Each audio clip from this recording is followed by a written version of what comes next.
오늘도 하나님의 은혜가 함께하기를 간절히 바랍니다. 그리고 잘 오셨어요. 예.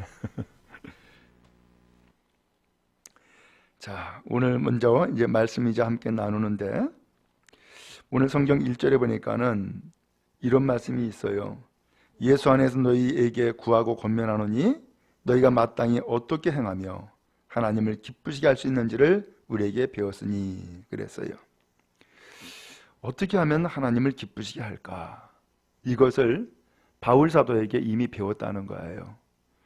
오늘 이 말씀을 통해서 보니까 오늘 우리의 신앙의 삶에 있어서 초점 혹은 우리 신앙의 삶의 중심을 어디에다 두라는 거예요? 하나님께 두라는 거예요. 그래서 하나님을 어떻게 하면 기쁘게 할까? 오늘 여기에 초점을 두고 살으라는 거예요. 그 전에 제가 들었던 이야기인데, 옛날 이야기죠. 그 동네에서 소문난 효자가 있다는 거예요. 그래서 이 효자가 도대체 어떤 사람인가 하는 것을 좀 알아보기 위해서 그 집을 찾아갔대요. 찾아갔는데 기가 막힌 일을 본 거야. 그 일이 뭐냐면은 어머니가 효자라고 하는 그 아들의 발을 씻겨주는 거야. 밖에 나가서 일하고 왔는데 발을 씻겨주는 거야. 그래서 이 사람이, 야, 이거 속았다. 저 천하의 저 나쁜 사람이네. 아니, 저렇게 하고서는 어떻게 효자라는 소리를 들어. 그러고서는 화가 나가지고서는 그 집에 들어가서 따졌어요. 당신이 이 동네에서 소문난 효자 맞소? 나도 잘 모르겠는데 사람들이 그렇게 이야기하는 것 같습니다. 근데 어떻게 이럴 수가 있냐고. 아니, 당신이 어머니의 발을 씻겨드려야지. 어머니가 당신의 발을 씻겨준다는 게 말이 되냐고. 그랬더니 하는 이야기가, 저는 효도를 하는 것은 아니고 그저 어머니가 기쁘시게 하는 것, 기쁘실 일을 저는 그냥 하고 있는 거라고. 그렇게 이야기를 하는 거예요. 그때서야 이 사람이 깨달았어요. 효도가 뭐냐? 효도는 내가 기쁜 것이 효도가 아니라 부모님을 기쁘게 하는 것이 효도구나 라고 하는 것을 이제 깨달은 거예요. 마찬가지예요. 우리가 신앙생활을 잘해야지 라고 생각하잖아요. 근데 신앙생활 잘해야지 라고 하면서 우리는 자칫 오늘 우리의 신앙의 중심을 어디다 두느냐? 나에게 둬. 그래서 내가 기쁘면 신앙생활 잘하는 거야. 내가 잘하면, 내가 기쁘면. 그런데 바울 사도는 오늘 가르쳐 주기를, 내가 기쁜 것이 아니라 누가 기뻐야 된다고요? 하나님이 기뻐야 된다는 거예요. 하나님이 기뻐야 된다. 그래서 하나님을 기쁘시게 하는 것이 뭐냐? 바로 여기에 초점을 두고서 말씀하고 있는 거예요. 여러분, 그런 의미에서 혹시 우리가 지금까지 나 신앙생활 열심히 해야지, 잘해야지 라고 하는 것이 내 만족 혹은 내 기쁨에 초점을 두었다 그러면은 이제는 오늘 이 말씀 통해서 우리의 초점이 좀 바뀌어야 되겠네요. 어디로 초점을 둬야 될까요? 하나님을 기쁘시게. 하나님을 기쁘시게 하는 일에 우리의 초점을 두고서 오늘 우리의 신앙의 방향을 다시 한번 새롭게 점검하는 이 시간 되어지기를 간절히 바랍니다. 자, 그러면 이제 이 1절 말씀을 함께 읽고 좀 자세하게 말씀을 나누도록 하겠습니다. 시작. 그러므로 형제들아, 우리가 끝으로 주 예수 안에서 너희에게 구하고 권면하노니. 거기까지만요. 여기 보니까는 끝으로 예수 안에서 여러분에게 구하고 권면합니다 그랬어요. 여기 구하고라고 하는 것은 부탁하고 라는 뜻이에요. 오늘 여러분에게 부탁할 것이 있습니다. 오늘 여러분에게 권면할 것이 있습니다 하면서 부탁도 하고 권면도 하겠다고 바울 사도가 말씀하고 있는 거예요. 바울 사도는 이 데살로니가 교회 성도들에게 뭔가 부탁하고 싶은 것이 있었어요. 또 이 성도들에게 권면하고 싶은 것이 있었어요. 그것이 뭐냐? 마땅히 어떻게 행하며, 이게 무슨 소리냐면 어떻게 우리가 살아야 되는지, 그리고 어떻게 하나님을 기쁘시게 할 수 있는지, 여러분, 저희가 여러분에게 이미 말씀하지 않았습니까? 그리고 여러분은 그 말씀대로 지금 행하는 바라 지금 살고 있습니다. 그러니 그 말씀대로 살고 있는 일을 더욱더 열심히, 더욱더 힘쓰십시오 하면서 말씀대로 살아가는 일에 더욱더 격려를 하고 있는 것을 알 수 있어요. 우리도 하나님 앞에 믿음 가지고 살기를 원하고 말씀대로 살기를 원하는 간절한 마음이 있고 또 그렇게 살아가는 삶이 우리에게 있잖아요. 오늘 그때에 절대로 낙심하거나 혹은 우리가 좌절하지 말고 더욱더 힘써 그 믿음의 길을 잘 가는 은혜가 있기를 간절히 바랍니다. 자, 그리고서 이제 그러면 어떻게 살아야 되는지, 어떻게 하나님을 기쁘시게 하는지 이것을 말씀하는데 오늘 세 가지 권면도 하고 부탁도 하는 세 가지 말씀이 있어요. 그 말씀을 함께 나누도록 하겠습니다. 먼저 3절을 읽겠습니다. 3절 시작. 하나님의 뜻은 이것이니 너희의 거룩함이라. 아멘. 거기까지만요. 하나님의 뜻이 뭐라고요? 거룩함이라는 거예요. 그래서 다른 성경에서도 이렇게 말씀했어요. 내가 거룩하니 너희도 거룩해라. 이 말씀을 했었어요. 하나님의 뜻은, 하나님의 오늘 우리를 하나님의 백성으로 택하여 주신 그 뜻은, 하나님의 오늘 우리를 성도로 부르신 하나님의 뜻은 거룩이라는 거예요. 거룩이라는 거예요. 오늘 여러분, 그런 의미에서 거룩한 성도의 삶을 사실 수 있기를 축복합니다. 그런데 왜 이 말씀을 했느냐? 거룩한 길을 가야 되는데, 거룩한 삶을 살아야 되는데 거룩함을 저버리는 일이 지금 이 교회 안에 있는 거예요. 거룩함을 저버리는 일이에요. 그게 도대체 뭘까? 거기 성경 나오죠? 3절에 보니까는 곧 뭘 버리고? 음란을 버리라는 거예요. 지금 이 교회 안에 음란의 문제가 있다는 거예요. 성도들 안에 음란의 문제가 있다는 거예요. 야, 참 이거 곤란한 일이죠. 참 곤란한 일이죠. 저도 이런 일을 겪어봤어요. 그래서 좀 더 젊은 시절에 목회할 때에 이 교인 간에 이상한 소문이 도는 거야. 이거 참 난감하더라고요. 그래서 어떻게 해요? 교회의 문제는 보니까는 어떤 문제가 벌어지는 것이 문제가 아니라 그 문제를 가지고서 말하는 것이 문제더라고. 항상 말이 문제더라고요. 그래서 교인들한테 두 가지를 제가 소위 말하면 지시를 했어요. 권면을 했어요. 첫 번째로는 아무 말도 하지 말아라. 두 번째로는 집중해서 기도하자. 이 두 가지를 했어요.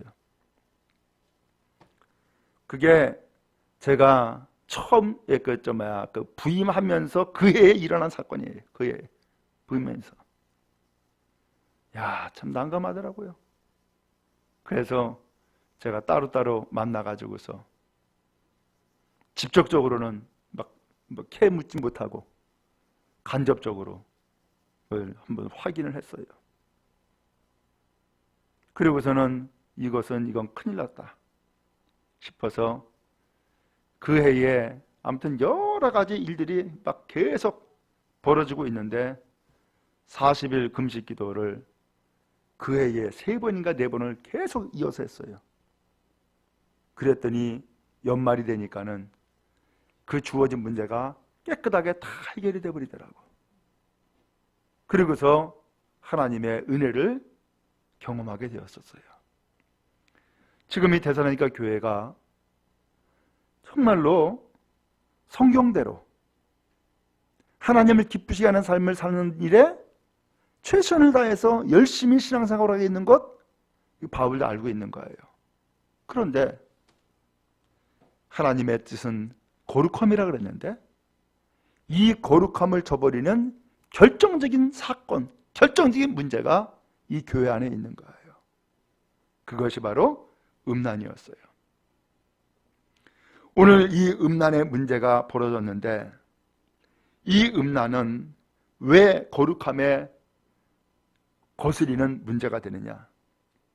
이 음란은 육체적인 문제잖아요.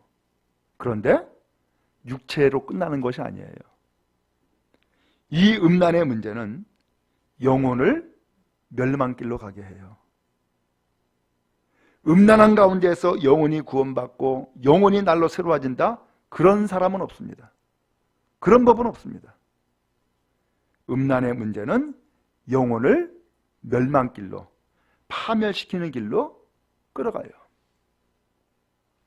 그 다음에 또 하나는 이 음란은 인격을 파괴시켜요. 음란을 행하는 일에 인격이 있다? 없습니다. 그 다음에 세 번째로는 이 음란은 육신을 상하게 만들어요. 육신을 병들게 만들어요. 그래서 이 음란의 문제는 단순히 몸의 문제가 아니에요. 이것은 영혼, 육체, 인격 다 문제가 되는 거예요. 그러니까 바울 사도는 하나님의 뜻은 이것이니 거룩함이다 라고 하면서 거룩함을 회방하는, 거룩의 길을 가는 일에 걸림돌이 되는 이 음란의 문제를 바울 사도는 직접적으로 거명해서 이야기하는 거예요. 여러분, 음란 버리세요 라고 하는 거예요. 옛날에는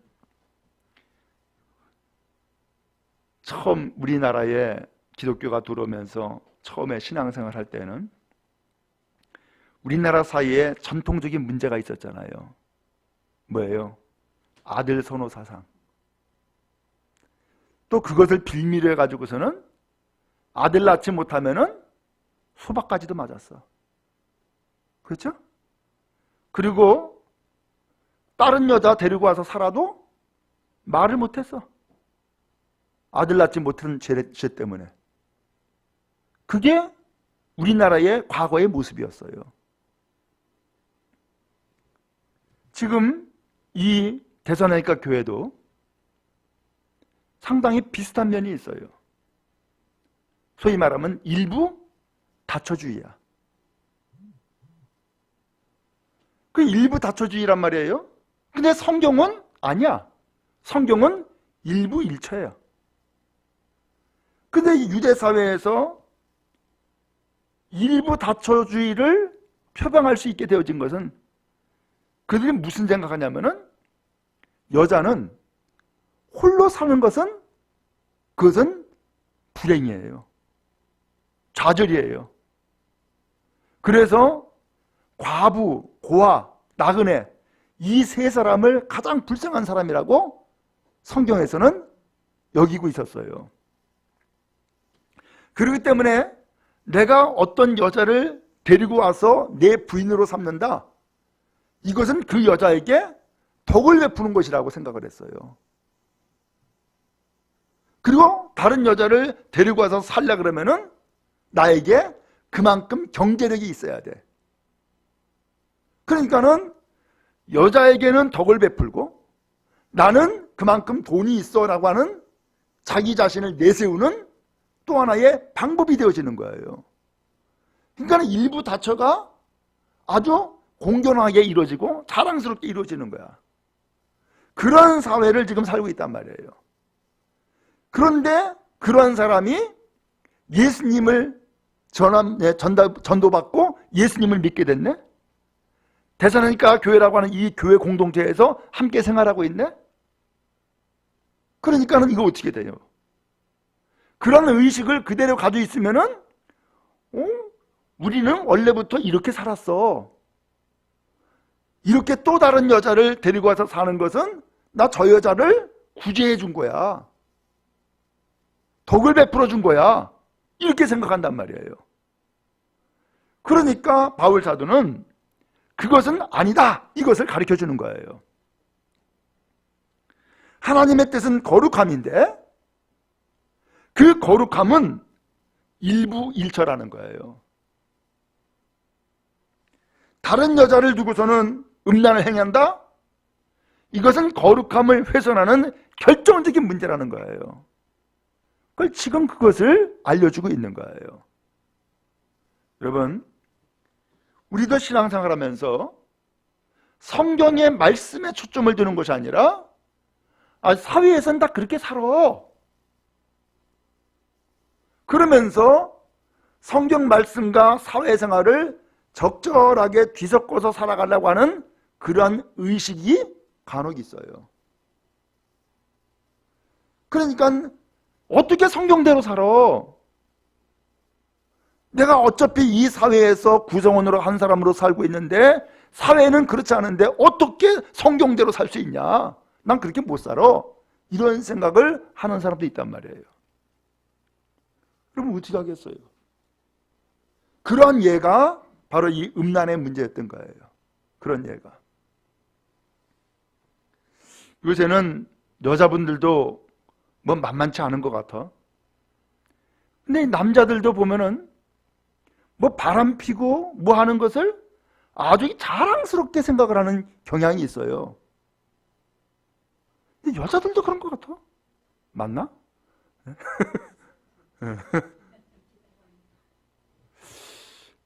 근데 그것은 사회의 한 부분일 수 있지만은 그것이 성경대로 살아가는 삶의 모습이냐? 그건 아니에요. 오늘 그래서 바울 사도는 하나님의 뜻은, 하나님을 기쁘시게 하는 것은 거룩함입니다. 그런데 이 거룩함을 훼손하는 중요한 문제가 지금 여러분의 교회 안에 있습니다. 그건 다른 것이 아니라 음란입니다 하면서 깨우쳐 주는 거예요. 그러면 이 음란을 버리고 올바른 삶을 살아야 되는데 올바른 삶은 어떻게 사는 것이냐? 4절이에요. 4절을 또 읽겠습니다. 시작. 각각 거룩함과 존귀함으로 자기의 아내 대할 줄을 알고. 아멘. 자기 아내를 어떻게 대하라고요? 거룩함과 존귀함으로. 마침 이 자리에는 우리 여성분들이 계시니까 여러분들은 남편에게 있어서 어떤 대우를 받아야 돼요? 거룩함과 존귀함의 대우를 받아야 한단 말이에요. 그래서 건강한 가정의 삶을 살아야 되고 거룩한 신앙인으로서의 삶을 살아야 된단 말이죠. 그런데 5절에 보니까 하나님을 모르는 이방인과 같이 세욕을 따르지 말고, 하나님을 모르는 세상 사람들은 뭘 따른다고요? 세욕. 이건 다른 말로 표현하면 욕정이에요. 정욕이에요. 그거 따르지 말라는 거예요. 그리고 말씀을 따르라는 거예요. 그러면서 6절에 보니까 이 일에 분수를 넘어서 형제를 해하지 말라. 이 음란의 문제, 세욕의 문제, 여기에서 선을 넘지 말라는 거예요. 선을 넘지 말고 형제를 해하지 말라. 다른 성경에서는 이것을 기만하지 말아라, 속이지 말아라, 그 얘기예요. 그러니까는 요 내용을 가만히 보니까는 지금 음란의 문제가 어디에서 지금 벌어지고 있는 거예요? 교회 안에서, 성도들 안에 지금 벌어지고 있는 거예요. 당신이 지금 다른 여자와 음란한 일을 벌이고 있는 것은 그 여자의 남편, 다른 형제를 지금 뭐하고 있는 거라고 하는 거예요? 기만하고 있는 거야. 속이고 있는 거야. 이 말씀을 하고 있는 거예요. 그러면서 6절에 이는 우리가 너에게 미리 말하고 전한 것과 같이 이 모든 일에 주께서 신원하여 주심이라. 주님이 징벌하신다는 거예요. 벌 주신다는 거예요. 그러니까 음란은 벌 받는 일이니까 그 음란한 길로 가지 말고 거룩함을 따르라. 거룩한 삶을 사세요 라고 말씀하고 있습니다. 그러면서 7절에 다시금 말씀하죠. 하나님이 우리를 부르심은 뭐하게 하심이 아니라 부정하게 하심이 아니요. 이 부정이라고 하는 것은 음란함, 음탄함, 이게 아니고 거룩하게 하심이니 거룩함입니다. 하나님이 우리를 부르신 것은 거룩한 사람이 되라고 우리를 부르신 겁니다 하고서 말씀해주고 있는 거예요. 여러분, 굳이 이 음란만 거룩함을 훼손하는 거겠어요? 이것 외에도 이방 사람과 같이 그야말로 세상을 따르는 모든 일들은 자칫 거룩함을 훼손할 수가 있어요. 그런 의미에서 오늘 나는 하나님을 본받아야지, 하나님을 기쁘시게 해야지 라고 하는 마음을 가지고 거룩함을 따르는 은혜가 여러분 모두에게 임하기를 간절히 바랍니다. 그래서 나도 거룩해야지, 나도 거룩해야지 하고서 거룩함을 따라가십시오. 그래서 신앙생활에 단계가 있어요. 처음에 예수 믿기 전에는 세상 사람이었죠. 예수님을 믿고 예수님 그 복음을 전도받고 예수님을 믿게 되면은 그때부터 뭐가 돼요? 구원받은 자가 된 거예요.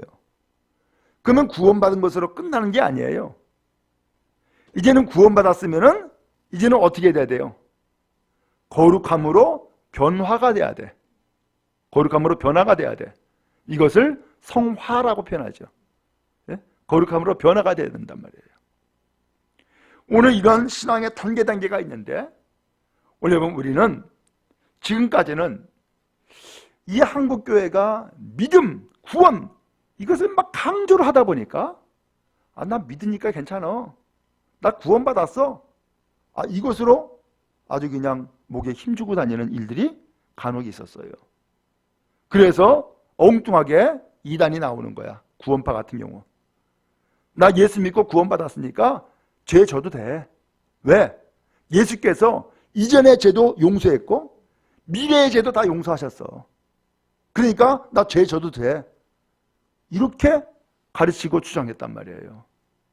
얼마나 이 어리석은 일이에요. 근데 하나님이 우리에게 원하시는 것은 구원받았다면은 구원받은 자로서 이제는 하나님을 본받고 거룩함으로 나가라는 거예요. 그 거룩함을 어디서 살겠어요? 어디서 거룩함을 나타내겠어요? 교회 앞에서 오 하나님 그러면 거룩해지는 거예요? 아니면 금식하면 거룩해지는 거예요? 아니에요. 그 거룩한 삶은 우리가 발을 딛고 살아가는 이 세상에서의 삶을 통하여서 거룩함이 나타난다는 거예요.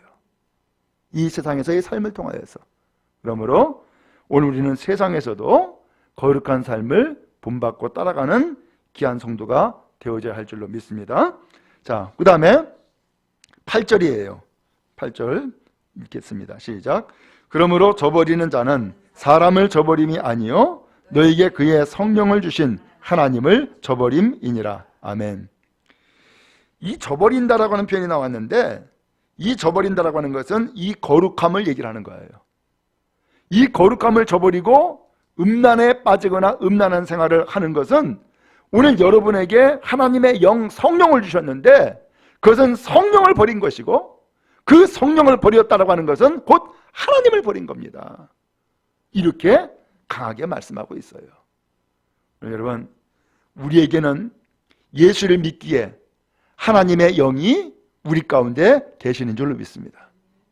그러므로 성령은 끊임없이 오늘 우리에게 하나님이 기뻐하신 일을 하고자 자꾸 오늘 우리를 참으로 말씀해 주시고 깨닫게 하시고 감동을 주세요.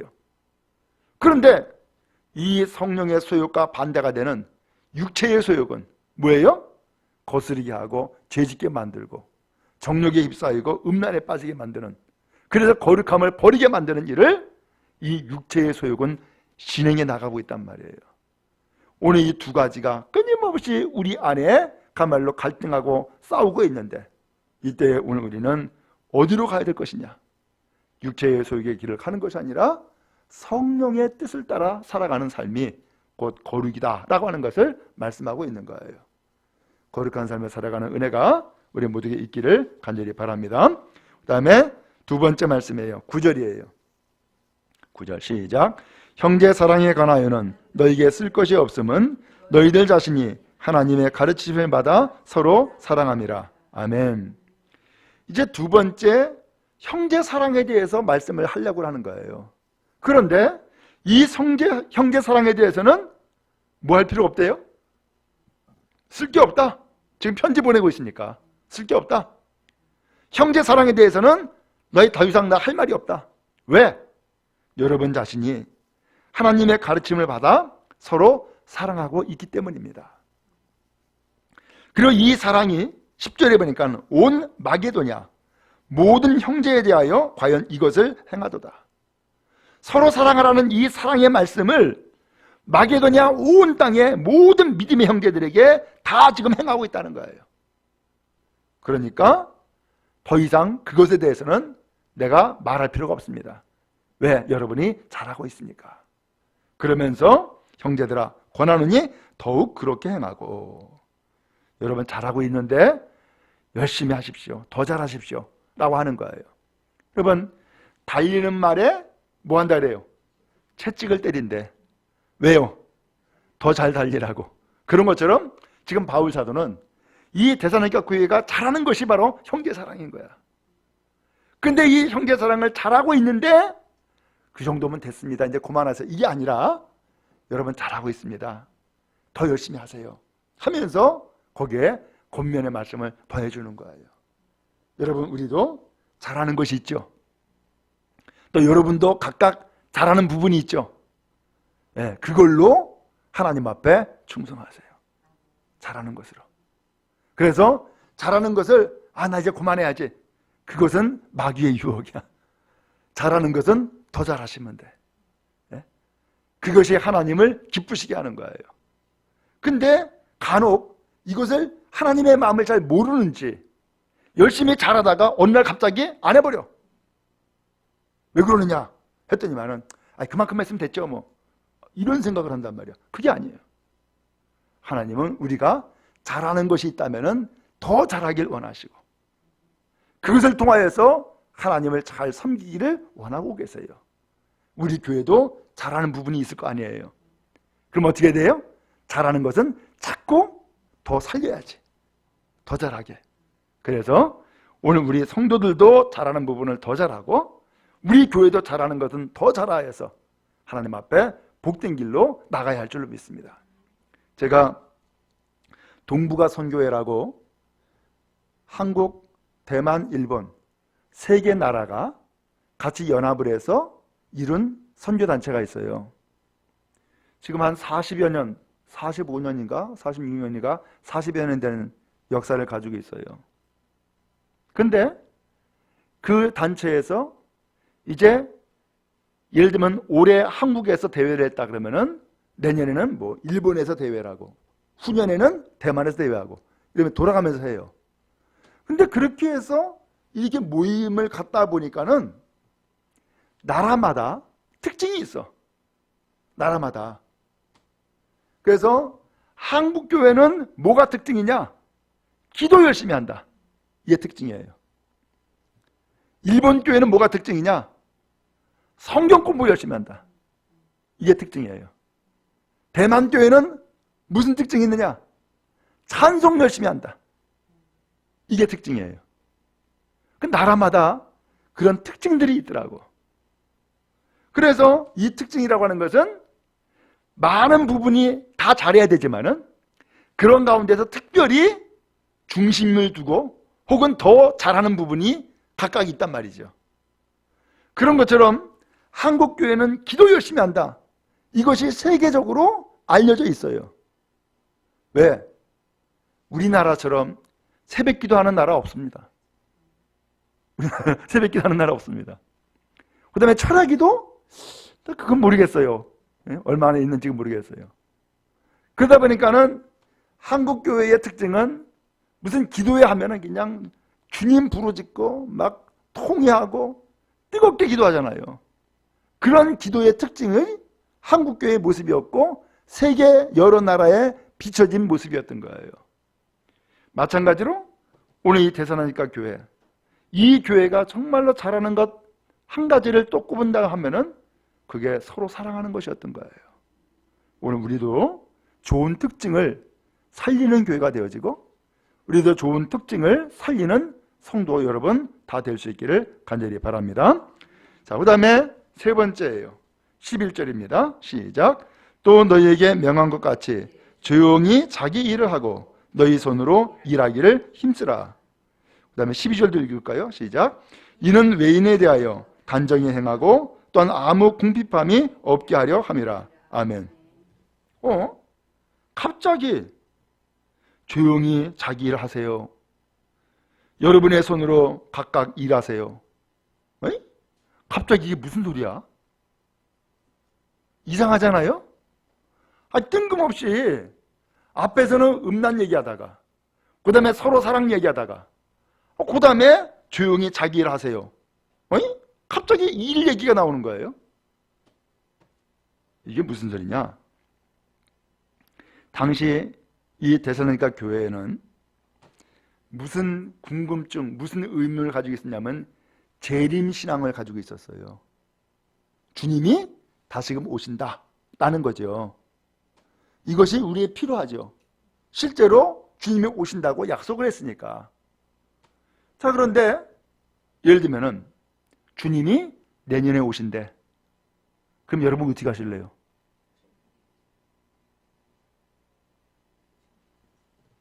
스피노자라고 하는 사람인가? 그 사람이 유명한 얘기를 하나 했었죠? 뭐라 그랬어요? 내일 지구가 멸망해도 오늘 사과나무를 심겠다. 그런 얘기를 했었죠? 지금 이 교회에 주님이 재림하시는데 어떻게 살아야 되느냐? 이 문제가 생긴 거예요. 주님이 재림하신다는데, 곧 오신다는데, 내일 오실지 모레 오실지 모르겠다는데, 곧 오신다는데 어떻게 살아야 되느냐라는 거예요. 여러분, 내일 주님이 오시면 여러분 어떻게 하실래요? 아이고, 좀 뭐라고 말하기 좀 어렵죠? 네? 우리나라에 1987년이었나? 88년이었나? 다미선교회라고 하는 것이 있었어요. 다가올 미래를 대비해라. 그래서 11월 28일 날 예수님이 재림한다고 계시를 받았다는 거예요. 그 계시를 누가 받았느냐? 어린아이가 받았어. 그러니까 그 계시를 받았다고 이야기를 하니까 어린아이가 거짓말할 리가 없다. 그러니까는 그 계시를 받았다는 그 계시를 이장님 목사라고 하는 분이 그것을 받고 그리고서는 교인들에게 사람들에게 알리기 시작을 했어요. 날짜까지 못 박았잖아. 그러니까 어떻게 해야 돼? 그래? 11월 28일 날 오신다고? 그러면은 준비해야겠네. 예수님을 맞을 준비해야 되잖아. 그런데 11월 28일 오신다는데 아니 이 세상에 직장이 무슨 소용이 있어. 직장 때려쳐. 예수님 오시는 거 준비해야지. 맞아드려야지. 학교? 무슨 학교를 가? 예수님 맞아야지. 하고서는 직장 때려치고 학교 안 가고 그러면서 모여가지고서 그냥 예수님 오신다고 난리를 한 적이 있었어요. 참 친절하게도 KBS 방송국에서 카메라까지 동원해 시켜가지고서 생방송까지 했어. 참 예수님이 그날 안 오셨어. 그러니까 뭐라고 발표했냐면은 나중에 오신답니다. 그래서 오신다는 날짜를 미뤄놨어.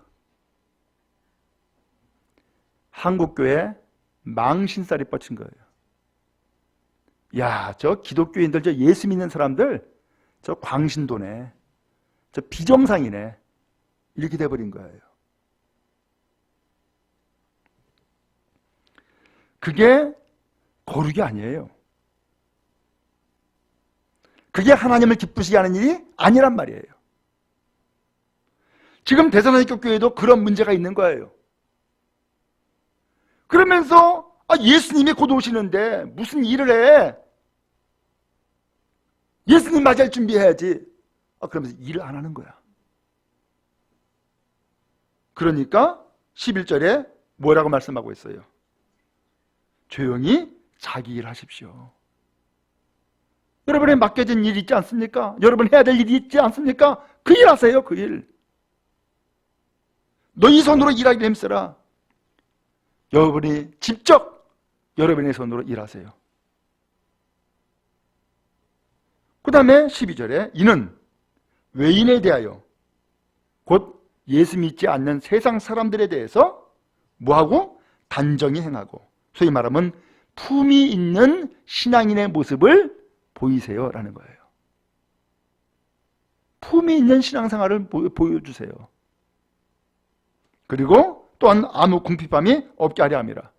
아니, 일 안 하니까 먹고 살아야 되잖아. 주님이 오시기 전까지는. 그럼 어떻게 해야 돼? 아이고, 난 먹을 게 없네. 좀 꺼줘. 주님이 오시면 갚을게. 이렇게 돼버리는 거예요. 괜히 다른 사람에게 신세지지 말고, 그런 신세지지 말고 여러분 자기 일 하세요. 그게 예수님을 기다리는 거룩한 길이고 하나님을 기쁘시게 하는 일입니다. 이 말씀을 하고 있는 거예요. 그런 의미에서 여러분, 주님이 당장 내일 오신다고 해가지고서 오늘 우리가 생업을 포기한다거나 학교를 안 간다거나 결혼 생활을 중단하고서 짐 싸들고서는 어디 이상한 데 간다거나, 그건 전부 다 잘못된 거예요. 다른 길 가야 돼요. 복된 길 가야 돼요. 그래서 주님을 사모하고 주님을 기다리는 사람들이 저렇게 자기 일에 끝까지 충성을 다하고 최선을 다하고 그러면서 거룩함과 정결함으로 그 오실 예수님을 기다리겠구나, 이것을 보여줘야지. 이것을 다 포기해버리고서 민둥민둥 생업 중단하고 남에게 신세지고 손가락질 당하고 그렇게 살아서는 안 된다라고 하는 것을 말씀하고 있는 거예요. 여러분, 그런 의미에서 신앙생활은 어디에서 드러나나요? 교회에서 드러나는 게 아니야. 신앙생활은 교회에서 드러나는 것이 아니라 세상에서 드러나는 거예요. 오늘 성경에서도 거룩해라라고 하는 말씀은 교회에서만 거룩하면 된다 이 얘기가 아니에요.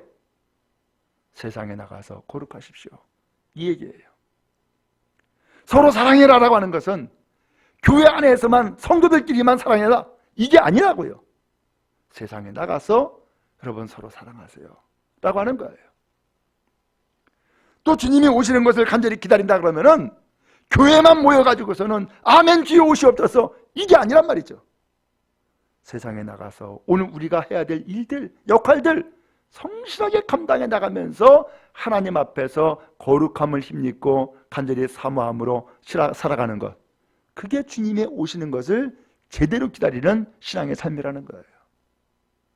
오늘 여러분, 그런 의미에서 오늘 우리는 교회 안에서만이 아니라 세상에서 정말로 하나님을 기쁘시게 하는 삶을 살아야 되겠네요. 그때에 하나님은 오늘 우리를 기뻐하시고 오늘 우리에게 복과 은혜로 함께 주실 줄로 믿습니다. 이 길을 가는 우리 모두가 다 되기를 주님의 이름으로 축원합니다.